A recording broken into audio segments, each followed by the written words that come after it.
Babban taron na ƙungiyar tsofaffin ɗaliban Jami'ar Usmanu Danfodio wadda aka kafa a shekara ta 1983 ya gudana ne a babban ɗakin taro na Jami'ar.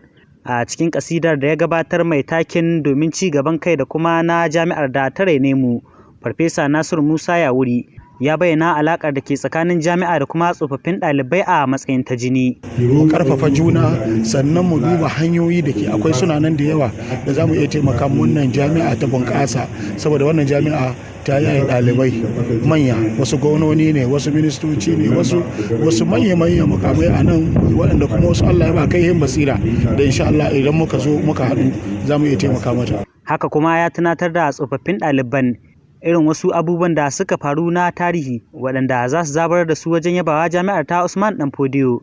Shi ma da yake jawabi, gwamnan jihar Sokoto wanda ya samu wakilcin mataimakin gwamnan jihar Idris Muhammad Gobir ya nanata ƙudurin gwamnatin jiha na ci gaban ilimi a wannan jiha.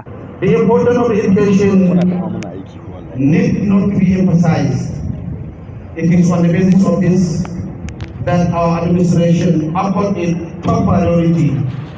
Within just 4 months in office, we have invested so much resources to ensure that excluded from the list of the educationally backward states.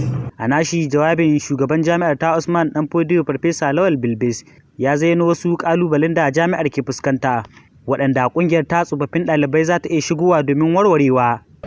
Fuskantar matsalar wurin kwana, ɗakunan kwana na malamai suna taimakawa da ɗakunan yin karatu, suna taimakawa da kayan aiki to department ɗin su ko'ina, so wannan shi nake ganin cewa za su taimaka.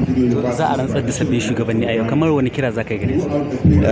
Kiran da zan yi shine su zama jakadun jami'a nagari, sannan kuma su gaida za su taimaka ma junansu, sannan kuma kada su mance da jami'ar ta rene su taimaka mata ita ma. Tsohon shugaban kungiyar tsofaffin ɗaliban ta Jami'ar Usmanu Danfodio Dr. Nasiru Gawuna ya shawarci sabbin shugabannin kungiyar da su tashi tsaye wajen haɗa kan mambobin kungiyar da kuma janyo su a cikin dukkanin ayyukan da za a gudanar. Yayin gudanar da wannan taron dai an karrama tsofaffin shugabannin wannan jami'a akan irin gudunmuwar da suka bayar wajen ci gaban tsofaffin ɗaliban da kuma ita kanta Jami'ar Usmanu Danfodio da ke Sokoto. Ukashatu Ibrahim Wakili, labaran Vision.